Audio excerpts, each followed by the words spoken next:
ಓಂ ವ್ಯಾಖ್ಯಾಮುದ್ರಾಂಕಾರಸಾರಸ್ವಿಜೈ ಪುಸ್ತಕಂ ಶಂಖಚಕ್ರೆ ಬಿಭ್ರದ್ಭಿನ್ನ ಸ್ಫಟಿಕರುಚಿರೆ ಪುಂಡರೀಕೆ ನಿಷನ್ನಃ ಅಮಲಾನಶ್ರೀರಮೃತವಿಶದೇರಂಶಭಿಪ್ಲಾವಯನ್ ಮಾಮಾವಿರ್ಭೂಯಾದನಗಮಹಿಮಾ ಮಾನಸೇ ವಾಗಧೀಶಃ ನಮಸ್ತೆ ಪ್ರಾಣೇಶ ಪ್ರಣತ ವಿಭವಾಯ ನಿಮಗ ನಮಸ್ವಾಮಿನ್ ರಾಮಪ್ರಿಯತಮ ಹನುಮನ್ ಗುರುಗುಣ ನಮಸ್ತುಭ್ಯಂ ಭೀಮ ಪ್ರಬಲತಮ ಕೃಷ್ಣೇಷ್ಟ ಭಗವನ್ ನಮ ಶ್ರೀಮನ್ಮತ್ವ ಪ್ರದಿಶ ಸುದೃಶನ್ನೋ ಜಯ ಜಯ ಶ್ರೀ ಗುರುಭ್ಯೋ ನಮಃ ನಾರಾಯಣಂ ಸುರಗುರುಂ ಜಗದೇಕನಾಥಂ ಭಕ್ತಪ್ರಿಯಂ ಸಕಲಲೋಕ ನಮಸ್ಕೃತಂಚ ತ್ರೈಗುಣ್ಯವರ್ಜಿತಮಜಂ ವಿಭುಮಾದ್ಯಮೀಶಂ ವಂದೇ ಭವಗ್ರಂ ಅಮರಾಸುರಸಿದ್ಧವಂದ್ಯಂ ನಾರಾಯಣಂ ನಮಸ್ಕೃತ್ಯ ನರಂ ಚೈವ ನರೋತ್ತಮಂ ದೇವೀಂ ಸರಸ್ವತೀಂ ವ್ಯಾಸಂ ತತೋ ಜಯಮುದೀರೇ.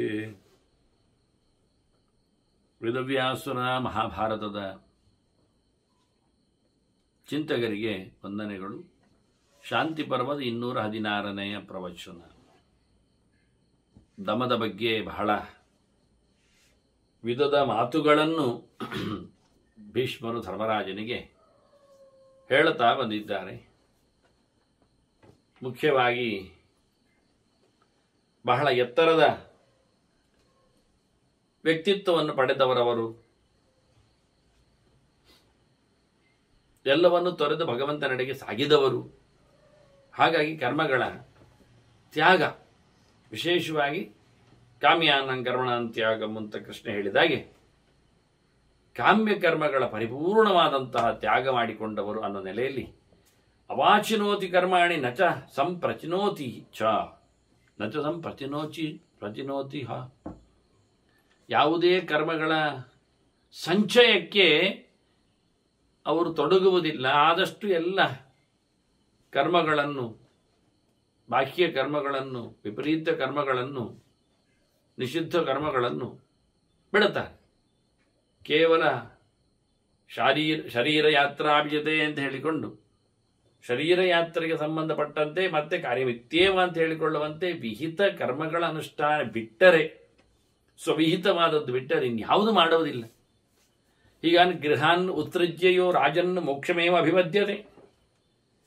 ಅವರು ಮನೆ ಮಾರು ಮಂದಿಗಳನ್ನೆಲ್ಲ ತೊರೆದು ತೆರಳಿದವರು ಮೋಕ್ಷ ಮಾರ್ಗಕ್ಕೆ ಯೋಗ್ಯರಾಗ್ತಾರವರು. ಅಂಥವರಿಗೆ ಲೋಕಾಹ ತೇಜೋಮಯಾಹ ತಸ್ಯ ಕಲ್ಪಂತೆ ಶಾಶ್ವತಿ ಸಮಾಹ. ವಿಶೇಷವಾಗಿರತಕ್ಕ ದಿವ್ಯ ಲೋಕಗಳು, ಅವರಿಗೆ ತೇಜಸ್ಸು ಸ್ವರೂಪಗಳು, ತೇಜಸ್ ಶರೀರಗಳು ಅವರಿಗೆ ಸಿಗುವಂತೆ, ಅಂದರೆ ಉತ್ತಮ ಲೋಕಗಳು ಅಂದರೆ ಸ್ವರ್ಗಾದಿಗಳು, ನಕ್ಷತ್ರಾದಿಗಳ ನೆಲೆಯಲ್ಲಿ ಅವರ ಸ್ಥಿತಿ ಇರುತ್ತದೆ ಬಹಳ ಕಾಲದವರೆಗೆ ಅಂತ ಹೇಳುತ್ತಾರೆ. ಸನ್ಯಸ್ಯ ಸರ್ವಕರ್ಮಾಣಿ ಸನ್ಯಸ್ಯ ವಿಧಿವತ್ತಪಃ ಸನ್ಯಸ್ಯ ವಿವಿಧಾಹ ವಿದ್ಯಾ ಸರ್ವಂ ಸನ್ಯಸ್ಯ ಜೈವ. ಬಿಡ್ತಾರೆ ಬಿಡ್ತಾರೆ ಬಿಡ್ತಾರೆ ಎಲ್ಲ ಬಿಡ್ತಾರೆ ಅಂತ ಹೇಳಿಕೊಂಡಾಗೆ, ನಿಜವಾಗಿ ಸನ್ಯಾಸ ಅಂದರೆ ಸಂಪೂರ್ಣನಾದ ಭಗವಂತನಲ್ಲಿ ತನ್ನನ್ನು ಸಮರ್ಪಿಸಿಕೊಳ್ಳುವುದು ಅಂತ ಅರ್ಥ ಅಲ್ವ. ಎಲ್ಲ ಬಿಡುವುದು ಅಂತಂದ್ರೆ ಆಗುವುದೇ ಇಲ್ಲ. ಮತ್ತೆ ಏನು ಬಿಡಲಿಕ್ಕೆ ಬರ್ತದೆ ಅಂದರೆ ಕರ್ಮ ಫಲವನ್ನು ಬಿಡಲಿಕ್ಕೆ ಆಗ್ತದೆ. ಕಾಮ್ಯ ಕರ್ಮಗಳನ್ನು ಸರ್ವಾತ್ಮನ ಸ್ವರೂಪತಃ ಬಿಡಲಿಕ್ಕೆ ಆಗ್ತದೆ. ನಿತ್ಯ ಕರ್ಮಗಳನ್ನು ಸ್ವರೂಪತಃ ಬಿಡಲಿಕ್ಕಿಲ್ಲ. ನಿತ್ಯ ಕರ್ಮಗಳ ಫಲವನ್ನು ಅಪೇಕ್ಷಿಸಿದದು ಕಾರ್ಯಂ ಅಂತ ಮಾಡಲಿಕ್ಕೆ, ನೈಮಿತ್ಯ ಕರ್ಮಗಳದ್ದು ಫಲವನ್ನು ಅಪೇಕ್ಷಿಸಿಕೊಳ್ಳದೆ. ಮತ್ತು ಮುಖ್ಯವಾಗಿ ಸನ್ಯಾಸ ಅಂದರೆ ಸನ್ಯಾಸತ್ ಭಗವಾನೇವ ಕರೋತಿ ಅಂತ, ತಾನು ಮಾಡುವುದಲ್ಲ, ತನ್ನೊಳಗೆ ನಿಂತು ಭಗವಂತ ಮಾಡಿಸ್ತಾ ಇದ್ದಾನೆ. ತಾನು ಮಾಡುವಂಥದ್ದು ವಿಧಿ ನಿಷೇಧಗಳಿಗೆ ಬದ್ಧವಾಗಿರುವಂಥದ್ದು ದೇವರ ಸೇವೆ ಅಂತೇಳಿ ಭಗವಂತನಿಗೆ ಸಮರ್ಪಿಸುವುದು. ಸಮ್ಯಕ್ ನ್ಯಾಸ ಯಾರಲ್ಲಿ? ಸಂಪೂರ್ಣೆ ಭಗವಂತನಲ್ಲಿ. ಅಕೇ ಪ್ರವಿಸಂಭೂವ ಸುಖಃ ವಿಷ್ಣುವಾಚುಗಾಹ ಅಂತ ಭಗವಂತನನ್ನು ಸಂಶಬ್ದದಿಂದ ಹೇಳುತ್ತಾ ಇದ್ದ. ಶ್ರುತಿಯೇ ಮಾತಾಡಿತ್ತದು. ಬ್ರಹ್ಮ ದೇವಾನಾಂ ಪ್ರಥಮ ಸಂಬಭೂವ ಅಂತ ಹೇಳ್ತಾ ಚತುರ್ಮುಖ ಬ್ರಹ್ಮ ಹುಟ್ಟಿದ್ದಾನೆ ಅಂತ ಹೇಳುವಲ್ಲಿ ಪ್ರಥಮ ಸಂಬಭೂವ ಅಂತ, ಮೊದಲಿಗೆ ಭಗವಂತನಿಂದಾಗಿ ಹುಟ್ಟಿ ಬಂದರು ಅಂತ ತೋರಿಸಿಕೊಟ್ಟಿದೆ. ಹೀಗಾಗಿ ಸಂಶಬ್ದವು ಶ್ರುತಿಯೇ ಭಗವಂತನನ್ನು ಸ್ಪಷ್ಟವಾಗಿ ತಿಳಿಸಿದೆ. ಹೀಗಾಗಿ ಅಂತಹ ಭಗವಂತನಲ್ಲಿ ಎಲ್ಲವನ್ನು ಸಮರ್ಪಿಸಿಕೊಂಡು ಸನ್ಯಸ್ಯ ಸರ್ವಕರ್ಮಾಣಿ, ಹಾಗೆ ಸನ್ಯಾಸಿ ವಿಧಿವತ್ ತಪಃ, ಮಾಡಿರತಕ್ಕ ಎಲ್ಲ ವಿಧಿವತ್ತಾಗಿರತಕ್ಕ ತಪಸ್ಸನ್ನು, ವ್ರತ ನಿಯಮ ನಿಷ್ಠೆಗಳನ್ನು, ಅನಶನಾದಿ ವ್ರತಗಳನ್ನು, ಉಪವಾಸಾದಿಗಳನ್ನು ಭಗವಂತನಿಗೆ, ಕಾಯ ಶೋಷಣೆ ಸಂತಾಪ ಅದನ್ನು ಭಗವಂತನಿಗೇನೆ ಒಪ್ಪಿಸಿಬಿಟ್ಟು ಸನ್ಯಸ್ಯ ವಿವಿಧಾಹ ವಿದ್ಯೆಗಳ ಅಧ್ಯಯನದಲ್ಲಿ ಯಾವುದೇ ಫಲವನ್ನು ಅಪೇಕ್ಷೆ ಮಾಡಿಕೊಳ್ಳದೆ ಅಧ್ಯಯನವನ್ನು ಭಗವಂತನಿಗೆ ಸಮರ್ಪಿಸಿಕೊಳ್ಳುವಂತೆ ಜಪ, ಪಾರಾಯಣ, ಪ್ರವಚನ ಇವೆಲ್ಲವನ್ನು ವಿದ್ಯೆಗೆ ಸಂಬಂಧಪಟ್ಟಿರತಕ್ಕಂಥ ಎಲ್ಲ ಕರ್ಮಗಳನ್ನು ದೇವರಿಗೆ ಸಮರ್ಪಿಸುವುದು ಸನ್ಯಸ್ಯ. ಏನು? ಸರ್ವಂ ಸನ್ಯಸ್ಯ. ಎಲ್ಲ ವಸ್ತುಗಳ, ಎಲ್ಲ ಪ್ರಿಯವಾದ ಸಂಗತಿಗಳ ಭಗವಂತನ ಸಮರ್ಪಣೆ ಮೂಲಕ ಅಥವಾ ನಿಜವಾಗಿ ಭಗವಂತನೆಡೆಗೆ ಸಂಪೂರ್ಣವಾಗಿ ತೆರಳುತ್ತಾನೆ ಅಂತ. ಕಾಮೇಶು ಚಿರನಾವೃತ್ತ. ತನ್ನ ಸಂಕಲ್ಪಗಳಲ್ಲಿಯೂ ಯಾವುದೇ ರೀತಿಯಾದಂತಹ ವಿರೋಧಗಳಿಲ್ಲ, ಶಾಸ್ತ್ರ ನಿಷಿದ್ಧಗಳಾದವುಗಳಲ್ಲ, ಆಚರಣೆಗೆ ಅಯೋಗ್ಯಗಳಾದವುಗಳ, ಆಶ್ರಮಕ್ಕೆ ಧಕ್ಕೆಯನ್ನು ಕೊಡುವುದಿಲ್ಲ. ಹಾಗಾಗಿ ಆ ರೀತಿಯಲ್ಲಿ ತನಗೆ ಸಂಬಂಧಪಟ್ಟಂತಹ ಭಗವದಿಚ್ಛೆಗೆ ಅನುಗುಣವಾದ ಇಚ್ಛೆಯನ್ನು ಮಾಡಿಕೊಳ್ಳುವ ಮೂಲಕ ಭಗವದ್ ಶಾಸ್ತ್ರಕ್ಕೆ ಸಂಬಂಧಪಟ್ಟ ಇಚ್ಛೆಯನ್ನು, ವಿರೋಧವಲ್ಲದ ಇಚ್ಛೆಯನ್ನು ನಡೆಸುವ ಮೂಲಕ ಆತ ಶುದ್ಧನಾಗಿದ್ದು ಕರ್ಮದಲ್ಲಿ ಆಚಾರದಲ್ಲಿ ಯಾವುದೇ ತಪ್ಪು ನ್ಯೂನತೆ ಬಾರದಂತೆ ಇರುವವನಾಗಿ ಅನಾವೃತ್ತ ಪ್ರಸನ್ನಾತ್ಮ ಆತ್ಮವಿಶುಚಿ. ಮತ್ತೆ ಹಿಂತಿರುಗಿಲಿಕ್ಕೆ ಬೇಕಾಗಿರತಕ್ಕಂತಹ ಕಾಮ್ಯಾದಿ ಕರ್ಮಗಳೆಡೆಗೆ ಸಾಗದೆ ಕರ್ಮನ್ಯಾಸದ ನೆಲೆಯಲ್ಲಿ ಶುದ್ಧ ಮನಸ್ಕನಾಗಿ, ಶುದ್ಧ ಅಂತಃಕರಣದವನಾಗಿ, ಭಗವಂತನೆಡೆಗೆ ನೆಲೆಗೊಂಡ ಮನಸ್ಸುಳ್ಳವನಾಗಿ, ಪರೇ ಸನ್ನ ಆತ್ಮ ಅಂತ ಭಗವಂತನಲ್ಲಿ ವಿಶೇಷವಾಗಿ ಆಧರಿಸಿ ನಿಂತ ಮನಸ್ಸು ಇದ್ದವನಾಗಿ, ತಾನು ಭಗವಂತನಿಂದಾಗಿ ಒಮ್ಮೆ ಬಂದಿದ್ದೇನೆ, ಪ್ರತಿಬಿಂಬಭೂತನಿದ್ದಾನೆ, ಇದ್ದೇನೆ ಅನ್ನುವ ಎಚ್ಚರ ಮಾಡಿಕೊಳ್ಳುವ ಮೂಲಕ ತನ್ನಲ್ಲಿ ದೇವರನ್ನು ಕಾಣುತ್ತಾ ಭಗವಂತನ ದಿವ್ಯ ಸ್ವರೂಪವನ್ನು ನೆನೆಯಿಸುತ್ತಾ ಆತ ಪ್ರಾಪ್ಯೇಹ ಲೋಕೆ ಸತ್ಕಾರಂ ಸ್ವರ್ಗಂ ಸಮಭಿಬದ್ಧತೆ. ಈ ಲೋಕದಲ್ಲಿ ಯಥೇಷ್ಟವಾಗಿರತಕ್ಕಂತಹ ಗೌರವವನ್ನು, ಮುಖ್ಯವಾಗಿ ಗುರುತ್ವವನ್ನು, ಅಂದರೆ ದೊಡ್ಡ ವ್ಯಕ್ತಿತ್ವವನ್ನು ಆತ ಪಡೆಯುವ ಮೂಲಕ, ಮನ್ನಣೆ ಅನ್ನು ಪಡೆಯುವ ಮೂಲಕ ಅತಿ ಎತ್ತರದಲ್ಲಿ ಆತ ಬದುಕುವ ನೆಲೆಯಲ್ಲಿ ಶ್ರೀಮಂತಿಗೆ ಮುಖ್ಯ ಅಲ್ಲ, ಪ್ರಸಿದ್ಧಿಯ ನೆಲೆ ಅಲ್ಲ, ಅದಕ್ಕೂ ಮಿಗಿಲಾದಂತಹ ಜ್ಞಾನದ ನೆಲೆಯಲ್ಲಿ ಆತನ ಸ್ವೀಕೃತಿ. ಲೋಕದಲ್ಲಿ ಹೆಚ್ಚು ಜನರು ತಿಳಿದವರಿರುವುದಿಲ್ಲ. ವಿದ್ವಾನೇವ ವಿಜಾನಾಹಿ ವಿದ್ವಜ್ಜನ ಪರಿಶ್ರಮ ಅಂತ. ತಿಳಿದವರನ್ನು ಗುರುತಿಸುವವರು ಬಹಳ ಕಡಿಮೆ ಜನ. ಯಾಕೆಂದ್ರೆ ತಿಳಿದವರು ಮಾತ್ರ ಗುರುತಿಸ್ತಾರೆ. ದಡ್ಡನು, ಮೂಢನು, ಅಹಂಕಾರಗ್ರಸ್ತನು, ಶ್ರೀಮಂತನು, ವ್ಯಾಪಾರಿಯು, ಲೋಕದ ವಿಷಯಗಳಲ್ಲಿ ಮುಳುಗಿದವನು, ನಾಸ್ತಿಕನು, ಇವರಲ್ಲಿ ಎಂದೂ ಗುರುತಿಸುವುದಿಲ್ಲವನ ಎತ್ತರವನ್ನು. ಹಾಗಾಗಿ ಸಮಷ್ಟಿಯಲ್ಲಿ ನೋಡಿಕೊಂಡ್ರೆ, ಬಹಳ ಲೆಕ್ಕಾಚಾರದ ನೋಡಿಕೊಂಡ್ರೆ ಅವರೆಲ್ಲ ಹೊರಗಿನವರು, ಪ್ರತ್ಯೇಕ ಇರುವವರು. ಆದರೆ ಇಂತಹ ವಿದ್ವಜ್ಜನ ಮನ್ನಣೆಯನ್ನು, ಅವರ ಆದರವನ್ನು ಪಡೆಯುವ ಮೂಲಕ ಬಹಳ ಎತ್ತರವಾದಂತಹ ಸುಖಲೋಕವನ್ನು, ಸ್ವರ್ಗಲೋಕವನ್ನು ಪಡೆಯುತ್ತಾನೆ. ಇಲ್ಲಿ ಮತ್ತೆ ಸ್ವರ್ಗ ಅಂದರೆ ಮೋಕ್ಷದೆಡೆಯನ್ನು ಅರ್ಥವನ್ನು ಕೊಡುವ ಹಾಗೆ ಸ್ವರೂಪಭೂತವಾದ ಆನಂದದ ಪ್ರಾಪ್ತಿಯನ್ನು ಬಾಹ್ಯವಾದ ನೆಲೆಯಲ್ಲಿ ಅಲ್ಲ, ಸ್ವರೂಪಭೂತವಾದ ದೇಹದಲ್ಲಿ ಪಡೆಯುವಂತೆ ಮಾಡುವ ಮೋಕ್ಷವನ್ನು ಪಡೆಯುತ್ತಾನೆ ಅಂತ. ಅವು ಯಾವ ರೀತಿಯಲ್ಲಿ ಸಾಧನೆ ಮಾಡಿದ್ದಾನೆ ಅನ್ನುವ ನೆಲೆಯಲ್ಲಿ ಹೇಳಿಕೊಂಡಾಗ ಯಚ್ಚ ಪೈತಾಮಹಂ ಸ್ಥಾನಂ ಬ್ರಹ್ಮರಾಶಿ ಸಮುದ್ಭವ ಅಂತಾರೆ. ಬ್ರಹ್ಮ ಅಂದರೆ ವೇದ, ರಾಶಿ ಅಂದರೆ ಬಹಳಷ್ಟು ವೇದ ಮಂತ್ರಗಳಿಂದ ಜ್ಞಾನ ಸಂಪಾದನೆ ಮಾಡಿಕೊಂಡು, ಗಟ್ಟಿ ಮಾಡಿಕೊಂಡು ಅವ ಬ್ರಹ್ಮಸ್ಥಾನವನ್ನು ಪಡೀತಾನೆ. ಬ್ರಹ್ಮಸ್ಥಾನ ಅಂದರೆ ಚತುರ್ಮುಖನ ಲೋಕಕ್ಕೆ. ಹೆಚ್ಚ ಪೈತಾಮಹಂ ಸ್ಥಾನವಂತ, ಪಿತಾಮಹನ ಸ್ಥಾನ, ಚತುರ್ಮುಖನ ಸ್ಥಾನ, ಬ್ರಹ್ಮಲೋಕ, ವಿಶೇಷವಾದಂತಹ ಋಷಿಮುನಿಗಳಿಗೆ, ಸಾಧಕರಿಗೆ ಇರತಕ್ಕಂತಹ ತಾಣ, ಅಂಥದ್ದನ್ನು ಪಡಿತಾನೆ. ಹೇಗೆ ಪಡೆದ? ಬ್ರಹ್ಮಸ್ಥಾನ ಪಡಿಬೇಕಾದ್ರೆ ಬ್ರಹ್ಮರಾಶಿಯ ಚಿಂತನೆಯಿಂದ ಬಂದಿರಬೇಕು ಅವನ ಕಾಸು. ಬ್ರಹ್ಮ ಅಂದರೆ ವೇದ.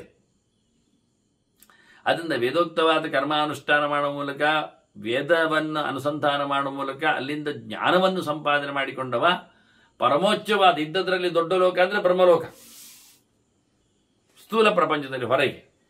ಆನಂತರ ಮುಕ್ತ ಪ್ರಪಂಚ ಬೇರೆ. ಆದರೂ ಅದನ್ನು ಪಡೆದು ಅಲ್ಲಿಂದ ಬ್ರಹ್ಮದೇವರಿಂದ ಮತ್ತು ಉಪದೇಶ ಪಡೆದುಕೊಂಡು ಆತ ಮತ್ತೆ ಮೋಕ್ಷಕ್ಕೆ ತೆರಳಲಿಕ್ಕೆ ಅಂತ ಅದ್ಭುತವಾದ ವ್ಯವಸ್ಥೆ. ಅಲ್ಲಿಂದ ಮತ್ತೆ ಆತ ದೇವರ ಸುದ್ದಿ ತಿಳ್ಕೊಳ್ತಾನೆ. ಗುಹಾಯಾಮ್ ನಿಹಿತಂ ನಿತ್ಯಂ ತದ್ದಮೇನ ಅಭಿಗಮ್ಯತೆ. ಇದೆಲ್ಲ ಬಂದದ್ದು ದಮದಿಂದ. ಎಲ್ಲ ಬಾಗಿಲುಗಳನ್ನು ಹಾಕ್ತಾ ನಿಗ್ರಹಗಳನ್ನು ನಡೆಸ್ತಾ ತನ್ನನ್ನು ತಾನು ಅದುಮಿಟ್ಟುಕೊಳ್ಳುತ್ತಾ ಆತ ಮುಂದೋಗ್ತಾ ಚತುರ್ಮುಖನಿಂದ ಉಪದೇಶ ಪಡೆದು ಒಳಗೆ ಕೂತಿರತಕ್ಕ ಬಿಂಬರೂಪನ ದರ್ಶನವನ್ನು ಮಾಡುತ್ತಾನೆ. ಶಾಸ್ತ್ರ ಗುಹೆಯಲ್ಲಿ ಮಥನದಿಂದ ತಿಳಿದು ಬಂದ ಚಿಂತನೆಯನ್ನು ಗಟ್ಟಿ ಮಾಡಿಕೊಂಡು ಅಂತಹ ನೆಲೆಯಲ್ಲಿ ಭಗವಂತನನ್ನು ಕಾಣುತ್ತಾನೆ. ಗುಹಾ ಅಂದರೆ ಶಾಸ್ತ್ರ ಗುಹೆ ಹೌದು, ಹೃದಯ ಗುಹೆ ಹೌದು. ಗುಟ್ಟಾಗಿರತಕ್ಕಂಥ ಭಗವಂತನನ್ನು ನಿರಂತರವಾಗಿ ಕಾಣಲಿಕ್ಕೆ ಅವನು ಸಮರ್ಥನಾಗ್ತಾನೆ. ಇದಕ್ಕೆಲ್ಲ ಮೂಲ ಕಾರಣವೇ ದಮ. ಅದಿಲ್ಲದಿದ್ದರೆ ಯಾವುದೇ ತಪಸ್ಸಾಗಲಿ ಇತರ ವ್ಯವಸ್ಥೆಗಳಾಗಲಿ ಗುಣಗಳಾಗಲಿ ಅದು ಹೈಲೈಟ್ ಆಗುವುದೇ ಇಲ್ಲ, ಊರ್ಜಿತಗೊಳ್ಳುವುದೇ ಇಲ್ಲ. ಜ್ಞಾನಾರಾಮಸ್ಯ ಬುದ್ಧಸ್ಯ ಸರ್ವಭೂತಾನುರೋಧಿನಃ ನಾವೃತ್ತಿ ಭಯಂ ಅಸ್ತೀಹ ಪರಲೋಕ ಭಯಂಕುತ. ಸ್ಪಷ್ಟವಾಗಿ ಇಂಥವನಿಗೆ ನಾವೃತ್ತಿ ಭಯ ಅಂತಾರೆ. ಅವನಿಗೆ ಈ ಲೋಕದಲ್ಲಿ ಮತ್ತೆ ಬರತಕ್ಕ ಹೆದರಿಕೆಯೇ ಇಲ್ಲ. ಇಲ್ಲಿ ಮತ್ತೆ ಹಿಂದಿರುಗಿ ಬರುವುದೇ ಇಲ್ಲ, ಪತನ ಭಯ ಇಲ್ಲ ಅಂದ ತಕ್ಷಣ ಮನುಷ್ಯ ಲೋಕದಲ್ಲಿ ಮತ್ತೆ ಅವನಿಗೆ ಹುಟ್ಟಿಲ್ಲ ಅಂದಾಗ ಅವನಿಗೆ ಪರಲೋಕ ಇಲ್ಲ ಅಂತ ಹೇಳಿ ಅದು ಬೊಬ್ಬೆ ಹೊಡಿಲಿಕ್ಕುಂಟ. ನನಗೆ ಸಿಗ್ಲಿಕ್ಕಿಲ್ಲ ಪರಲೋಕ ಅಂತ ಹೇಳಿಕೊಂಡು ಪರಲೋಕದ ಭಯವೇ ಇಲ್ಲ ಅವನಿಗೆ, ಬೀಳುವ ಗತಿಯೇ ಇಲ್ಲ, ಹೋದರೆ ಹೋಗುವುದೇ ಸದ್ಗತಿಯನ್ನು ಮುಂದಕ್ಕೆ. ಎಂಥ ವ್ಯಕ್ತಿ ಅವನು ಜ್ಞಾನಾರಾಮ, ಜ್ಞಾನದಿಂದ ಆರಾಮವಾಗಿದ್ದ, ಭಗವದೆಚ್ಚರದಿಂದಲೇ ಒಳಗಿಂದೊಳಗೆ ಖುಷಿ ಪಡುತ್ತಾನೆ, ಆನಂದವನ್ನು ಉಣ್ತಾನೆ. ಅವನಿಗೆ ಆನಂದಕ್ಕೆ ಕಾರಣ ಊಟ ಅಲ್ಲ, ಅಧಿಕಾರ ಅಲ್ಲ, ಹೊನ್ನು ದ್ರವ್ಯಾದಿಗಳಲ್ಲ. ಮತ್ತೆ ನಿಜವಾಗಿ ಅವನ ಆನಂದಕ್ಕೆ ಎಲ್ಲ ಇರದ ಅಪರಿಮಿತವಾದ ಆನಂದಕ್ಕೆ, ನಿರಂತರವಾದ ಆನಂದಕ್ಕೆ ಕಾರಣ ಭಗವಂತ, ಭಗವದೆಚ್ಚರ. ಹಾಗಾಗಿ ಅಂತ ಅವನು ಪ್ರಬುದ್ಧನಾಗಿದ್ದಾನೆ, ಬಹಳಷ್ಟು ಎತ್ತರಕ್ಕೇರಿದ್ದಾನೆ, ಮೆಚೂರ್ಡ್ ಅಂತೀವಲ್ಲ ಹಾಗೆ ದೇವರ ದರ್ಶನದಿಂದ ಅಂಥವನು ನಿಜವಾಗಿಯೂ ಯಾವುದೇ ವ್ಯಕ್ತಿಗಳಿಗೆ ವಿರೋಧ ಇಲ್ಲದಂತೆ ಬದುಕುವ ಮೂಲಕ ಯಾರ ಹೆದರಿಕೆಯೂ ಇಲ್ಲ, ಯಾರ ನಿಂದೆಯೂ ಇಲ್ಲ, ಎಲ್ಲರಲ್ಲಿಯೂ ಭಗವಂತನನ್ನು ಕಾಣುವ ಮೂಲಕ ಸಮದರ್ಶಿಯಾಗಿ ಎಲ್ಲ ಪ್ರಾಣಿಗಳ ಮೇಲೆ, ಎಲ್ಲ ವ್ಯಕ್ತಿಗಳ ಮೇಲೆ ಅನುಕಂಪೆಯಿಂದ ಬದುಕಿದವ ಅವನು ಎಲ್ಲೆಡೆ ತುಂಬಿದ ಭಗವಂತನನ್ನು ಕಾಣುತ್ತಾನೆ. ಏಕೇವ ದಮಃ ದಮೇ ದೋಷಃ ದ್ವಿತೀಯೋನೋಪಪದ್ಯತೆ ಯದೇನಂ ದಮ ಸಂಯುಕ್ತಂ ಅಶಕ್ತಂ ಮನ್ಯತೆ ಜನ.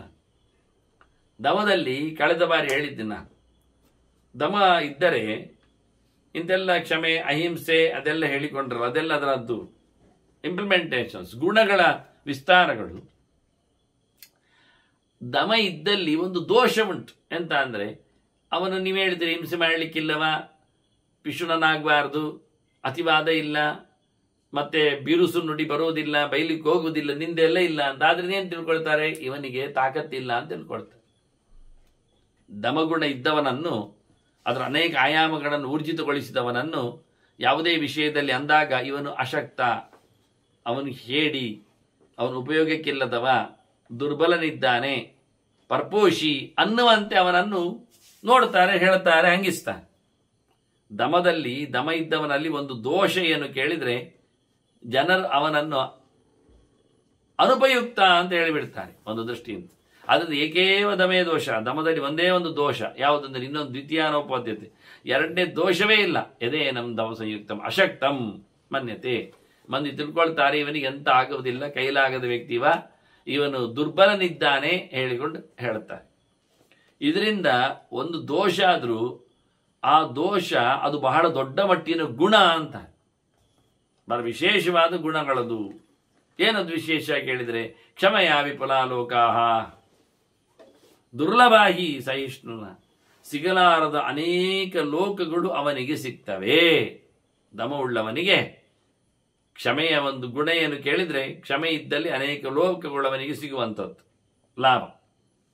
ಆದ್ರಿಂದ ಇದನ್ನು ಪಡೀಲಿಕ್ಕೋಸ್ಕರವ ಕ್ಷಮಿಸಿಕೊಂಡ್ರೆ ಒಳ್ಳೇದು. ಅದಕ್ಕೆ ಜನರವನನ್ನು ದುರ್ಬಲ ಅಂತ ತಿಳ್ಕೊಳ್ಳಿ, ಆ ದಮದಲ್ಲಿ ಹಾಗೆ ಹಾರಿಕೊಳ್ಳಿಕ್ಕಿಲ್ಲ ಅಂತ ಇರೋದ್ರಿಂದ ಆರಾಮವಾಗಿ ಪ್ರಸನ್ನನಾಗಿದ್ದಾನೆ. ಇದರಿಂದ ಅವನಿಗೆ ಬಹಳಷ್ಟು ಎಲ್ಲವನ್ನು ಸಹಿಸಿಕೊಂಡು ಬದುಕಿ ಬಂದದ್ದಕ್ಕೆ ಅವನಿಗೆ ಅತ್ಯಂತ ವಿಶಿಷ್ಟವಾದ ಲೋಕಗಳು ಸಿಗ್ತವೆ. ಸಾಕೆ, ಒಂದು ದೋಷ ಆದರೂ ಆ ದೋಷದಲ್ಲಿ ಒಂದು ದೊಡ್ಡ ಮಟ್ಟಿನ ಗುಣ ಉಂಟು, ಅದನ್ನು ನಾವು ಪಡೀಲಿಕ್ಕೆ ಉಂಟು ಅಂತ. ದಾಂತಸ್ಯ ಕಿಂ ಅರಣ್ಯೇನ ಅಂತ ತಥಾ ಅದಾಂತಸ್ಯ ಭಾರತ. ಈಗ ನಿಗ್ರಹವುಳ್ಳವನು ಒಳ್ಳೆಯ ರೀತಿಯಿಂದ ಬಾಳ್ತಾನೆ ಅಂದಾಗ ಅವನಿಗೆ ಕಾಡಿಗೆ ಹೋಗ್ಬೇಕಾ? ಕಾಡೆಂದದಕ್ಕೆ ಕಾಡಿನ ಕಥೆ ಏನು? ಕಾಡಿನಲ್ಲಿ ಹೋಗಿ ನಾಡಿನ ವ್ಯಾಪಾರವನ್ನು ಬಿಡುವುದು, ನಾಡಿನ ಜನರನ್ನು ನೋಡ್ಲಿಕ್ಕೆ ಇಲ್ಲುವುದ, ಅದರಿಂದ ಆಕ್ರೋಶಾದಿಗಳು ಬರುವುದಿಲ್ಲ, ಸ್ಪರ್ಧೆ ಇಲ್ಲ, ಆರಾಮವಾಗಿ ಬದುಕಲಿಕ್ಕೆ ಒಂದು ಪ್ರಕೃತಿ ಇದೆ ಅನ್ನೋ ನೆಲೆಯಲ್ಲಿ ಕಾಡಿಗೆ ಹೋಗಿ ಒಂದು ರೀತಿಯಿಂದ ಒಳ್ಳೆಯ ಸಂಸ್ಕಾರವಂತನಾಗಿ ಬದುಕಬೇಕು, ಮೌಲ್ಯಯುತನಾಗಿ ಇರಬೇಕು ಅಂತ ಕಾಡಿ ಹೋಗುದು. ದಮ ಎನ್ನತಕ್ಕಂತಹ ಸಕಲ ಗುಣಗಳ ತವರು ಕೂತ್ರೆ ಇವನಲ್ಲಿ ಇದ್ರೆ, ಅದನ್ನು ಅವನು ಬಿಲ್ಡಪ್ ಮಾಡಿದ್ರೆ ಅವನು ಕಾಡಿ ಹೋಗಿ ಮಾಡದೆಂಥದ್ದು? ಅದು ಸರಿ. ದಮನಿಷ್ಠನಿಗೆ ಕಾಡು ಬೇಡ, ಅವನಿದ್ದಲ್ಲೇ ಒಂದು ದೃಷ್ಟಿಯಿಂದ. ಅದೇ ದಮ ಇಲ್ಲದವ ಕಾಡಿ ಹೋಗಿ ಮಾಡುವುದೇನು? ಯಾಕೆ? ಅಲ್ಲಿ ಹೋಗಿ ಅವನು ತಿನ್ನುವುದು, ಕುಡಿಯುವುದು, ಹುಡುಕುವುದು, ಅದನ್ನು ಬೇಯಿಸುವುದು, ಇಡೀ ದಿನ ಒಂದೇ ಕೆಲಸ ಮಾಡ್ತಾನೆ. 16 ಬಗೆ ಹಣ್ಣುಗಳನ್ನು ಒಟ್ಟು ಮಾಡ್ತಾನೆ, ಗೆಣಸುಗಳನ್ನು ಪಾತಿ ಮಾಡಿ ನಡ್ಲಿಕ್ಕೆ ನೋಡ್ತಾನೆ, ಬಂದಿರತಕ್ಕಂಥ ಪ್ರಾಣಿಗಳನ್ನು ಓಡಿಸ್ಲಿಕ್ಕೆ ನೋಡ್ತಾನೆ, ಅಥವಾ ಅದನ್ನು ಹಿಡಿದು ತಿನ್ಲಿಕ್ಕೆ ಇರ್ತಾನೆ, ದೊಡ್ಡ ಮಟ್ಟದಲ್ಲಿ ಮರದಲ್ಲೇ ಒಂದು ದೊಡ್ಡ ಗೂಡು ಕಟ್ತಾನೆ. ಇದೇನು ಪ್ರಯೋಜನ ಏನು? ನಿಗ್ರಹ ಇಲ್ಲದವ, ಕೈಕಾಲುಗಳ ಸುಖವನ್ನು ಬಯಸುವ, ಭೋಗಲಾಲಸೆಯಲ್ಲಿ ನಿಂತವ, ಹಿಂದೆಲ್ಲ ಕೇಳಿದ್ದೇವೆ ನಾವು ಹೇಗಿರ್ತದೆ ಅಂತ ಅವನ ಜಯ. ಅದೆಲ್ಲ ಇಲ್ಲದವನಿಗೆ ಕಾಡಿಗೆ ಹೋಗಿ ಮಾಡುವುದೇನವನು? ಅದಾಂತನಿಗೆ, ದಮವನ್ನು ಇಷ್ಟಪಡದವನಿಗೆ, ದಮದ ರುಚಿ ಇಲ್ಲದವನಿಗೆ, ದಮವನ್ನು ಉಂಟು ಮಾಡಿಕೊಳ್ಳದವನಿಗೆ ಕಾಡಿನಲ್ಲಿ ಮಾಡುವುದೇನಿಲ್ಲ, ವ್ಯರ್ಥ. ಅದೇ ಇದ್ದವನಿಗೆ ಕಾಡು ವ್ಯರ್ಥ. ಅವನ ಆಲ್ರೆಡಿ ಅವನಲ್ಲಿ ಉಂಟು ಒಂದು ದೃಷ್ಟಿಯಿಂದ. ಯಾಕೆಂದ್ರೆ ದಮ ಇದ್ದವನೇ ಒಂದು ದೃಷ್ಟಿಯಿಂದ ದೊಡ್ಡ ಕಾಡು ಅಂತ. ಯಥೈವ ನಿವಸೇತ್ ದಾಂತಹ ತದರಣ್ಯಂ ಸ ಆಶ್ರಮ. ಒಳ್ಳೆ ನಿಗ್ರಹವುಳ್ಳವನು ಕೂತ್ರೆ ಇದ್ದಲ್ಲೇ ಅದು ಆಶ್ರಮ, ಅದು ಇದ್ದಲ್ಲೇ ಅವನು ನಿಜವಾಗಿ ಅರಣ್ಯವನ್ನು ಕ್ರಿಯೇಟ್ ಮಾಡಿದ ಹಾಗೆ ಅಂತ. ಹಾಗಾಗಿ ಅವನು ಅದಕ್ಕೋಸ್ಕರ ಅರಣ್ಯ ಹೋಗಬೇಕಾಗಿಲ್ಲ, ಇದ್ದಲ್ಲೇ ಅವನು ಅರಣ್ಯನಾಗ್ತಾನೆ ಅಂತ ಅವಳು ದೊಡ್ಡ ಆಶ್ರಮ ಅಲ್ಲೇ ನಿರ್ಮಾಣಗೊಳ್ತದೆ ಅನ್ನುವ ನೆಲೆಯಲ್ಲಿ ಬಹಳ ಅದ್ದೂರಿಯಾಗಿ ದಮದ ಕ್ಲಾಸ್ ಮಹಿಮೆ. ಮನುಷ್ಯನು ಆದಷ್ಟು ಎಲ್ಲ ಗುಣಗಳ ತವರಾಗಲಿಕ್ಕೆ ನಿಗ್ರಹ ಮಾಡಿಕೊಂಡು ಬದುಕಬೇಕು ಅಂತ ಭೀಷ್ಮರು ಧರ್ಮರಾಜನಿಗೆ ಕೇಳಿ, ಮತ್ತು ಏನಾದರೂ ಕೇಳಿಕುಂಟ ಅಂತ ಕೇಳ್ತಾರೆ ಧರ್ಮರಾಜನಲ್ಲಿ. ಅವನದರ ಬಗ್ಗೆ ಮತ್ತಷ್ಟು ಹೇಳುವಂತೆ ಚಿಂತನೆಯನ್ನು ಭೀಷ್ಮರಲ್ಲಿ ಮುಂದುವರಿಸಿ ಅಂತ ಹೇಳಿದಾಗ, ಭೀಷ್ಮರು ತಪಸ್ಸಿನ ಬಗ್ಗೆ ಹೇಳುತ್ತೆ ಅಂತ ಬಹಳ ಚೆನ್ನಾಗಿದೆ ಅಂತ. ನಹಿ ಅದಪ್ತ ತಪಾಹ ಮೂಢಃ ಕ್ರಿಯಾಫಲಮುಪಾಶ್ನುತ್. ಹಿಂದೆ ಹೇಳಿದ್ರು, ದಮ ಇಲ್ಲದವನಿಗೆ ಮಾಡಿದ ಕೆಲಸದರ ಪುಣ್ಯ ಇಲ್ಲ, ಫಲ ಇಲ್ಲ ಅಂತ, ಎಲ್ಲ ತಪ್ಪಗ್ತದೆ ಅಂತ. ಒಳ್ಳೆ ರೀತಿಯಾದ ಎಚ್ಚರ ಇಲ್ಲದವ ಪ್ರಯೋಜನ ಏನು ಮಾಡಿ ಕ್ರಿಯೆಗಳನ್ನು? ಆದ್ದರಿಂದ ತಪಸ್ಸು ಅಂದರೆ ಒಂದು ದೃಷ್ಟಿಯಿಂದ ದಮದ ಹಾಗೆ, ದಮು ಅದರಲ್ಲಿ ಸೇರಿಕೊಂಡಿದೆ ನಾವು ನೋಡಿದ್ದೇವೆ. ತಪಸ್ಸು ಅಂದರೆ ಬಹಳ ಚೆನ್ನಾಗಿ ಮಾನಸಿಕವಾಗಿ ಹೇಳಿಕೊಂಡ್ರೆ ಒಂದು ಜಪಶಕ್ತಿ, ಹಾಗೆ ವಾಚಿಕವಾಗಿ ಅದರಂತೆ ಶಾರೀರಿಕವಾಗಿ ತಪಸ್ಸನ್ನೆಲ್ಲ ಗುರುತಿಸಿದ್ದಾರೆ. ವಾಂಗ್ಮಯ ಅಂತ ಉಚ್ಯತೆ ಅಂತ ಹೇಳಿಕೊಳ್ಳುವ ಮೂಲಕ ಶಾರೀರಂತ ಉಚ್ಯತೆ ಅಂತ. ಮುಖ್ಯವಾಗಿ ತಪಸ್ಸಿನಲ್ಲಿ ಸೇರಿಕೊಳ್ಳುವಂಥದ್ದು ಅನಶನ ವ್ರತವೇ, ಉಪವಾಸವೇ, 15 ದಿನಕ್ಕೊಮ್ಮೆ ಏಕಾದಶಿ ಅಂದು ಎನ್ನುವ ನೆಲೆಯಲ್ಲಿ. ಅದನ್ನು ಇವರು ಇಟ್ಟುಕೊಳ್ಳುತ್ತಾರೆ. ನದಪ್ತ ತಪಃ ಮೂಢಃ ಕ್ರಿಯಾಫಲ ಉಪಾಶ್ನುತೆ.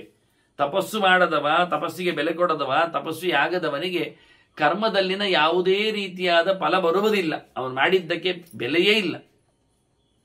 ಆದ್ರಿಂದಲೇ ಕೃಷ್ಣ ಹೇಳಿದ್ದು ಉದ್ಧವನಿಗೆ, ಬ್ರಾಹ್ಮಣ ಸ್ಥಿತ ದೇಹೋ ಎಂ ಕ್ಷುದ್ರಕಾಮಾಯ ನೇಷ್ಯತೆ ಕೃಚ್ಛ್ರಾಯ ತಪಸೇ ಚೇಹ ಪ್ರೇತ್ಯ ಅನಂತ ಸುಖಾಯ ಚ. ಬದುಕಿದ್ದಾಗಿ ಲೋಕದಲ್ಲಿ ತಪಸ್ಸನ್ನು ನಡೆಸಿಕೊಟ್ಟರೇನೆ ಅವನಿಗೆ ಕ್ಷೇಮ.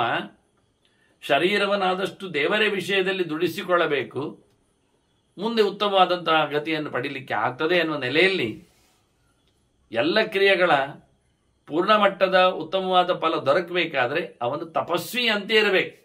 ಅವನ ಬದುಕಿನಲ್ಲಿ ತಪಸ್ಸನ್ನು ಅಳವಡಿಸಿಕೊಳ್ಳಿಕೊಟ್ಟು ಇಡೀ ಜಗತ್ತಿನ ಮೂಲ ಸ್ರೋತಸ್ಸು ನೋಡಿ, ಚತುರ್ಮುಖನನ್ನೇ ಯೋಚನೆ ಮಾಡಿ, ಪ್ರಜಾಪತಿ ಇದಂ ಸರ್ವಂ ತಪಸೈವ ಅಸೃಜತ್.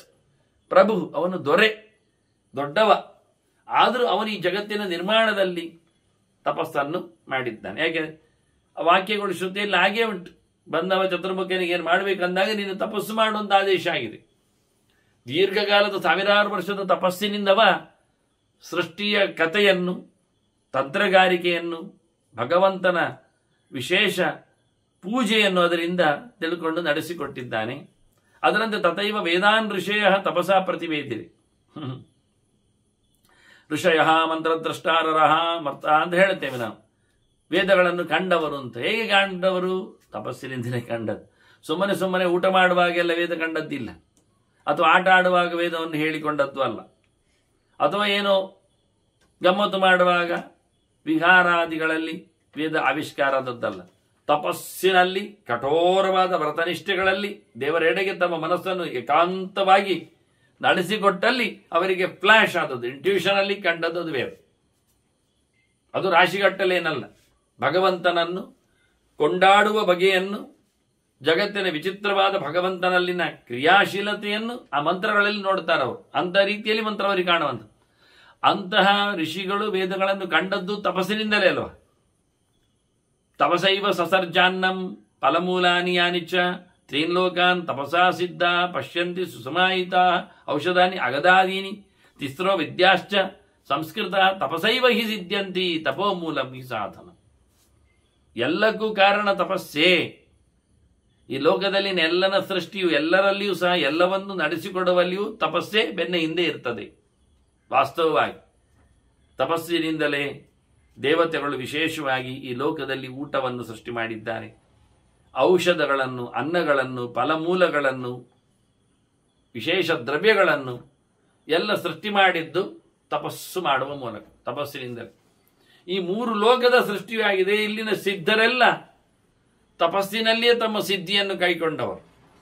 ಲೋಕದ ಅಶನದ ಸೃಷ್ಟಿಯು ಜತೆಯಲ್ಲಿ ಆರೋಗ್ಯಕ್ಕೋಸ್ಕರ ಮಾಡಬೇಕಾದಂಥ ಔಷಧಗಳ ಅದಕ್ಕೆ ವಿನಿಯೋಗವಾಗಿ, ಪ್ರಾಣಿಗಳಿಗೆ ತಿನ್ನಲಿಕ್ಕೆ ಅಂತಲ್ಲ, ಔಷಧ ನೆಲೆಯಲ್ಲಿರತಕ್ಕಂತಹ ವಸ್ತುಗಳು ಮತ್ತು ವಿದ್ಯೆಗಳು ಎಲ್ಲವೂ ಲೌಕಿಕವಾದದ್ದು, ವೈದಿಕವಾದದ್ದು, ಆನಂತರ ಮೂರು ಜನರಿಗೆ ಉಪಯೋಗ ಆಗುವಂಥದ್ದು, ಬ್ರಹ್ಮವಿದ್ಯೆ ಆಗಲಿ, ಕ್ಷತ್ರವಿದ್ಯೆ ಆಗಲಿ, ಇತರ ವಿದ್ಯೆ ಆಗಲಿ, ಅಥವಾ ವೇದಗಳಾಗಲಿ, ಅಥವಾ ಸಂಸ್ಕೃತಗಳಾದ ಅಂದರೆ ಪರಿಷ್ಕೃತಗಳಾದ ವ್ಯವಸ್ಥಿತವಾಗಿರತಕ್ಕ ಅನೇಕ ವಿದ್ಯೆಗಳು, ಇವೆಲ್ಲವೂ ಸಹ ಸೃಷ್ಟಿಯಾದದ್ದು ತಪಸ್ಸಿನಿಂದ. ಆದ್ದರಿಂದ ಎಲ್ಲರೂ ಸಹ ಸಿದ್ಧಿಯನ್ನು ಪಡೆಯುವುದು ತಪಸೈವ ಹಿ ಸಿದ್ಧ್ಯಂತಿ. ಎಲ್ಲಕ್ಕೂ ಸಾಧನೆಗೆ ತಪಸ್ಸೆ ಪ್ರಧಾನ. ತಪೋಮೂಲ. ಏನು ಸಾಧನೆ ಮಾಡುವುದಾದರೂ ತಪಸ್ಸಿಲ್ಲದಿದ್ದರೆ ಪ್ರಯೋಜನ ಇಲ್ಲ. ತಪಸ್ಸಿನಿಂದಲೇ ಎಲ್ಲ ಸಾಧನೆಗಳು ನಡೀತಾವೆ.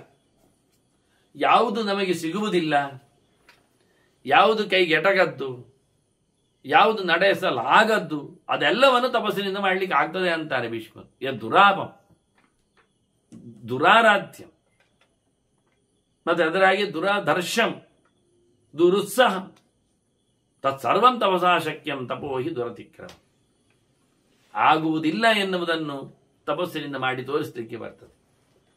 ಎಂಥ ಅದ್ಭುತವಾದಂಥ ವಿಶ್ವಾಮಿತ್ರಾದಿಗಳ ತಪಸ್ಸುಗಳೆಲ್ಲ ಪುನರ್ಲೋಕ ಸೃಷ್ಟಿಯಲ್ಲಿ, ಮತ್ತೆ ಕೆಲವು ಪದಾರ್ಥಗಳ ಸೃಷ್ಟಿಯಲ್ಲಿ, ಇನ್ಯಾವುದೋ ಸಶರೀರವಾಗಿ ದಿವಂಗಮನದ ವ್ಯವಸ್ಥೆಯಲ್ಲಿ ಎಲ್ಲ ಆಗಿ ಹೋಯಿತು.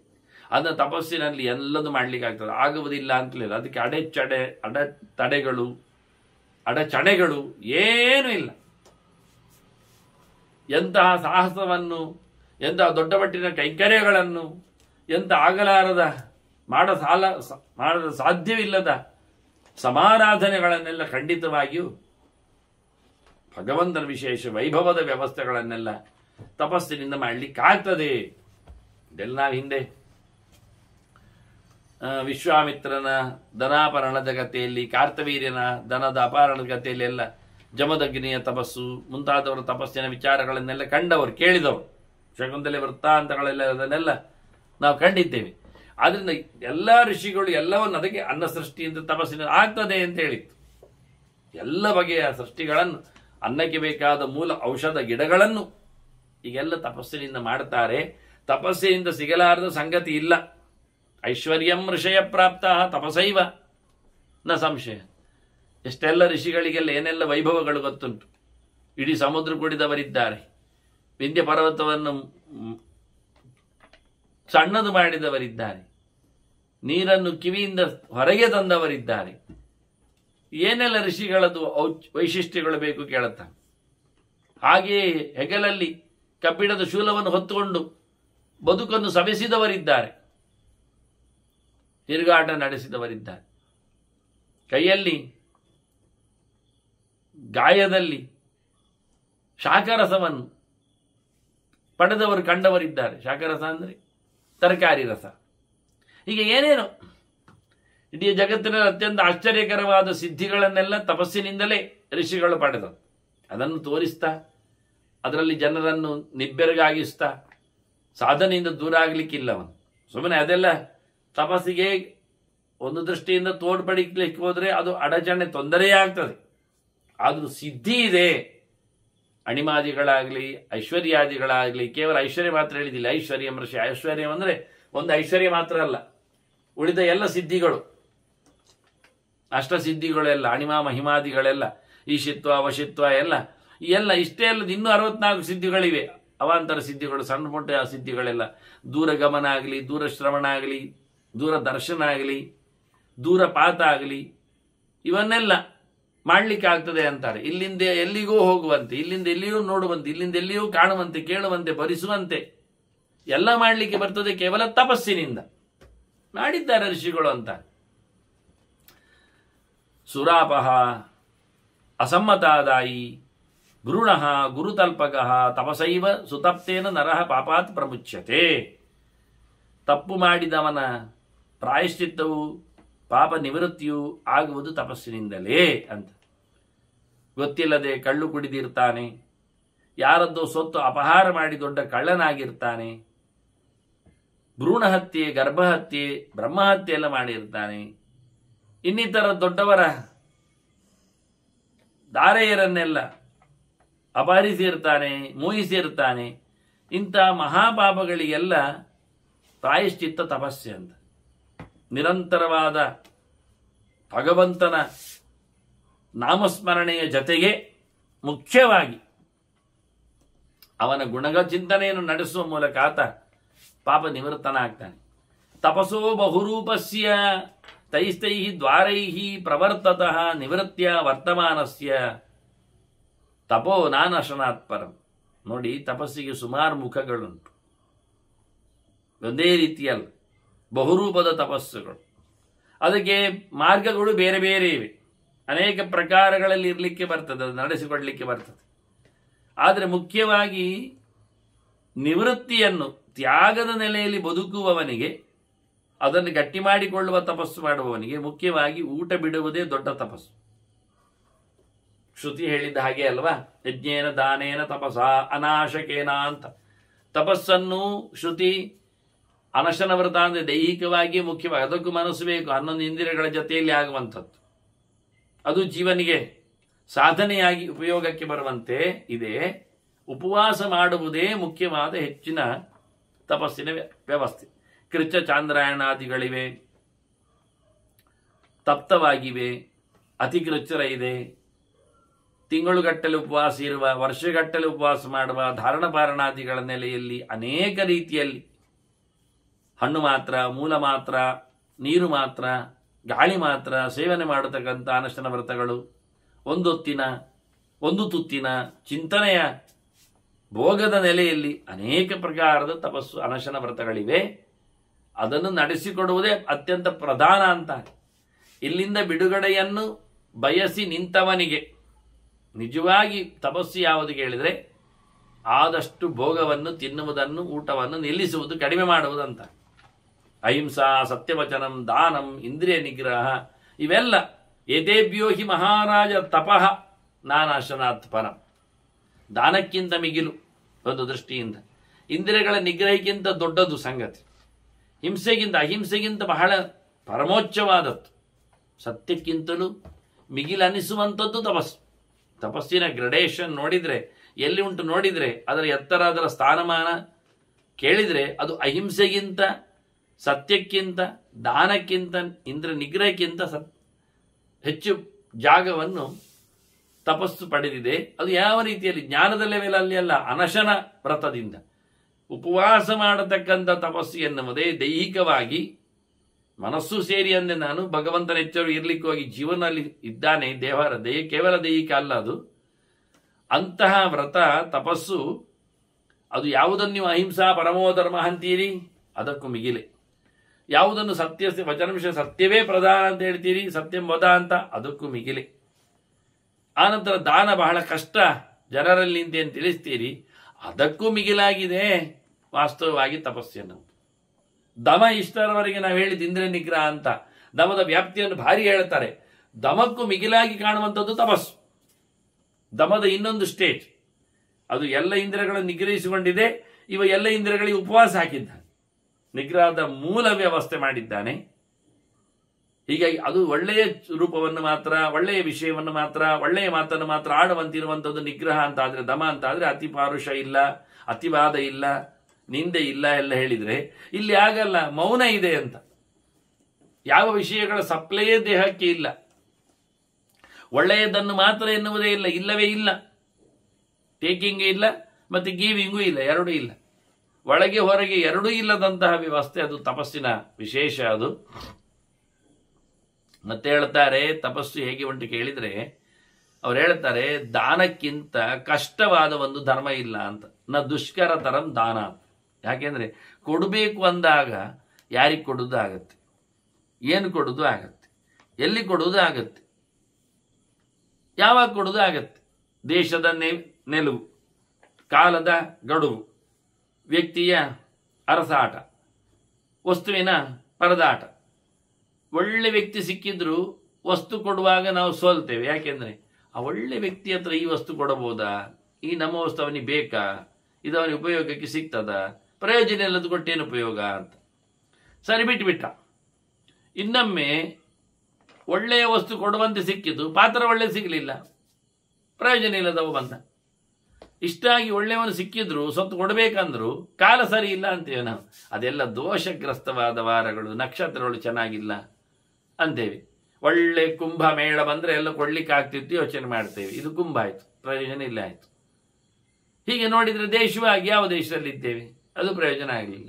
ಎಲ್ಲಿಯೋ ದೂರದಲ್ಲಿದ್ದವ, ಎಲ್ಲಿಯೋ ಕ್ಷೇತ್ರವಲ್ಲದ ದೇಶದಲ್ಲಿ ಕೂತರೆ ಕೊಡುವುದೇನು ಬಂತು ಅಂದ. ನಿಜವಾಗಿ ದಾನ ಬಹಳ ಕಷ್ಟ. ನೋಡಿಕೊಡಬೇಕು, ತಿಳಿದುಕೊಡಬೇಕು, ಬೇಕಾದಷ್ಟು ಕೊಡಬೇಕು, ಸುಮ್ಮನೆ ಸಾಂಕೇತಿಕ ಅಲ್ಲ ಆಗ್ತದೆ.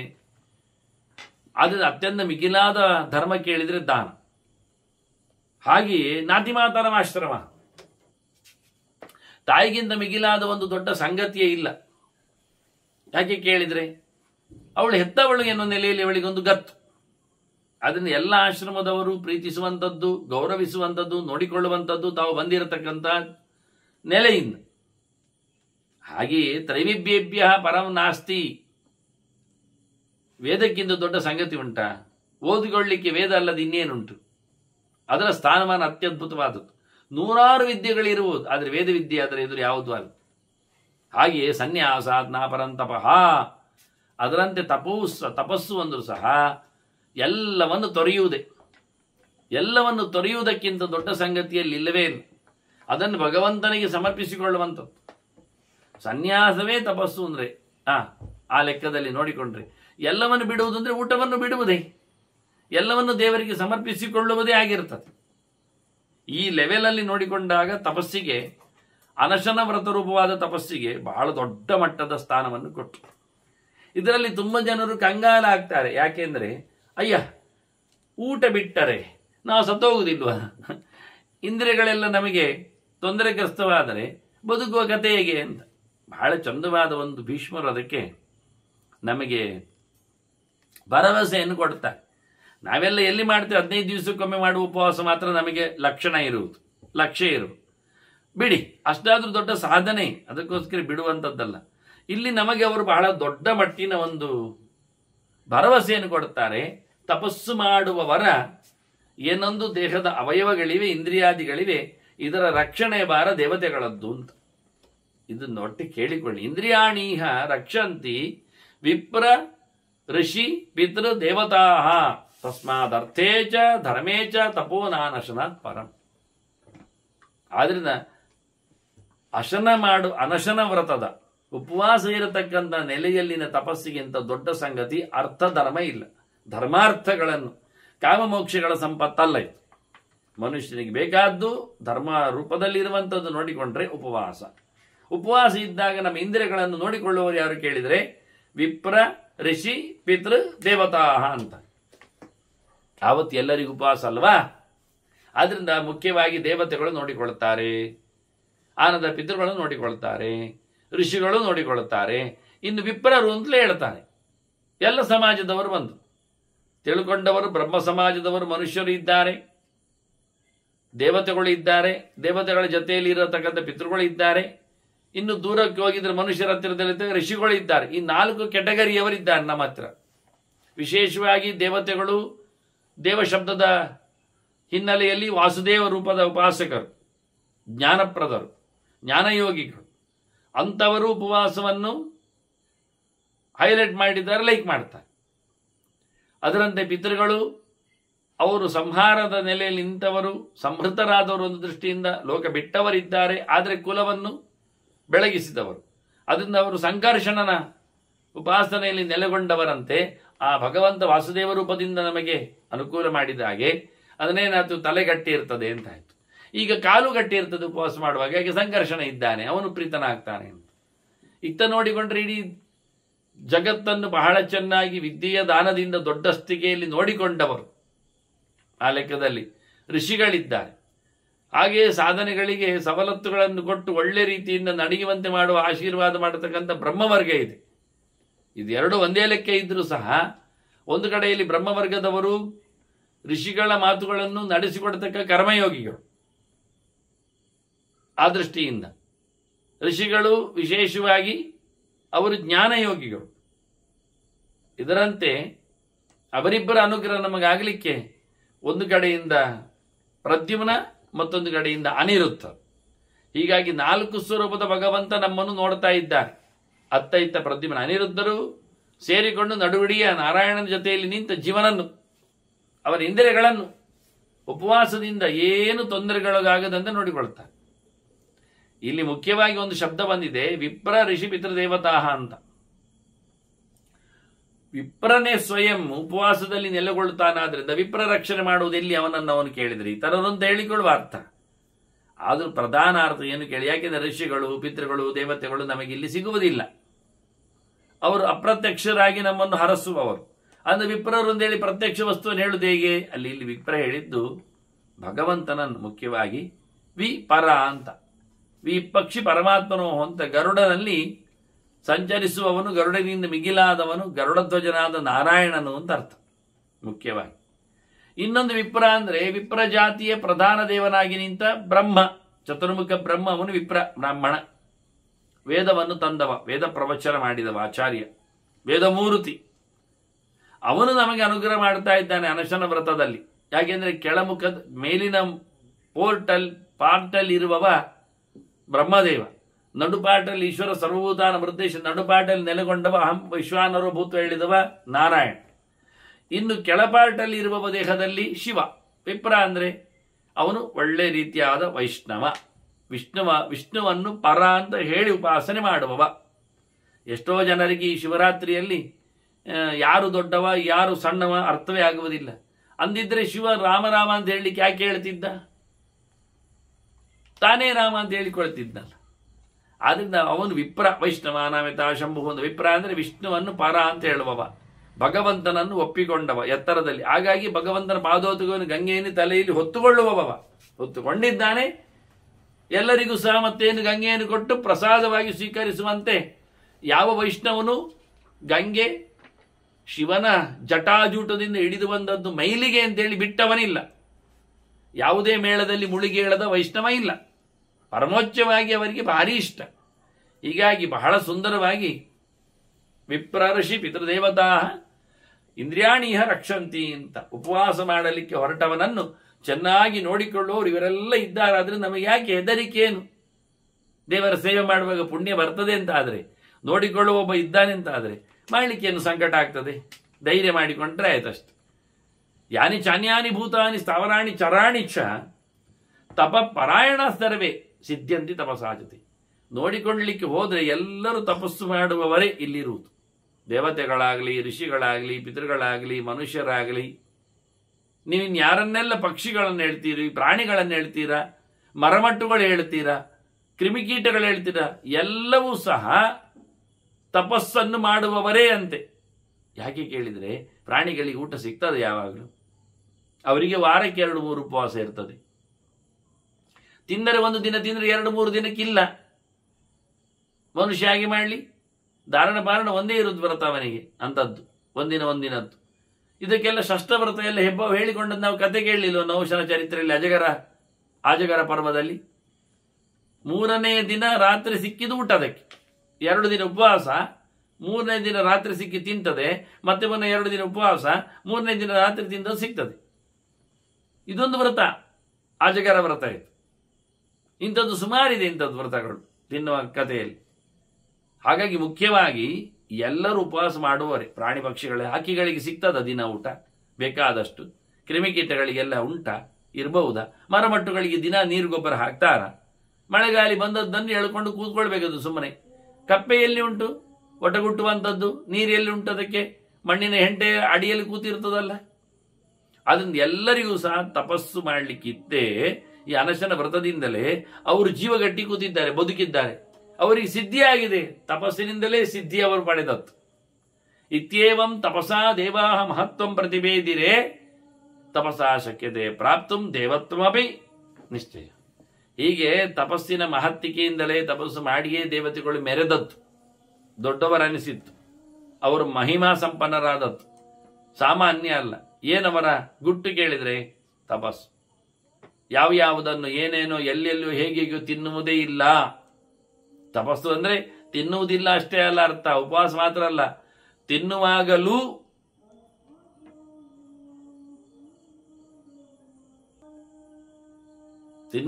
ಉಪವಾಸದಂತೆಯೇ ಅವರ ನೀತಿ ನಿಷ್ಠೆಗಳು ಇರುವಂಥದ್ದು ಭಗವಂತನ ಎಚ್ಚರದಲ್ಲಿ. ಹೀಗಾಗಿ ಉಪವಾಸ ವ್ರತದಿಂದಲೇ ದೇವತೆಗಳೆಲ್ಲ ದೊಡ್ಡವರನಿಸಿಕೊಂಡದ್ದು ಹೌದು. ಒಲ್ಲಿ ಹೇಳ್ತಾರೆ ಇವರು ಕೇಳಿದ್ರೆ, ಭೀಷ್ಮರು ಹೇಳ್ತಾರೆ ತಪಸ್ಸಿನಿಂದ ದೇವತ್ವವನ್ನು ಪಡೀಲಿಕ್ಕಾಗ್ತದೆ ಅಂತ. ಕರ್ಮಣ ದೇವಾನಪಿಯಂತಿ ಅಂತ ಹೇಳಿದ ಹೀಗೆ ಅಲ್ವಾ? ಕರ್ಮಜ ದೇವತೆಗಳು ಎನ್ನುವ ಒಂದು ಕ್ಯಾಟಗರಿ ಇರುವುದೇ ತಪಸ್ಸು, ಯಜ್ಞ ದಾನ ತಪಸ್ಸುಗಳಿಂದ ದೇವತೆಗಳು ಆದದ್ದು, ದೇವತ್ವ ಅವರಿಗೆ ಬಂದದ್ದು. ಹೀಗಾಗಿ ಆದಷ್ಟು ಪ್ರಧಾನವಾಗಿ ತಪಸ್ಸಿನಿಂದ ದೊಡ್ಡ ಜನ ಆಗಲಿಕ್ಕೆ ಸಾಧ್ಯ ಉಂಟು, ದೇವತೆಗಳಂತೆ ಮಾನ್ಯತೆಯನ್ನು ಪಡೀಲಿಕ್ಕೆ ಆಗ್ತದೆ ಅಂತಾರೆ.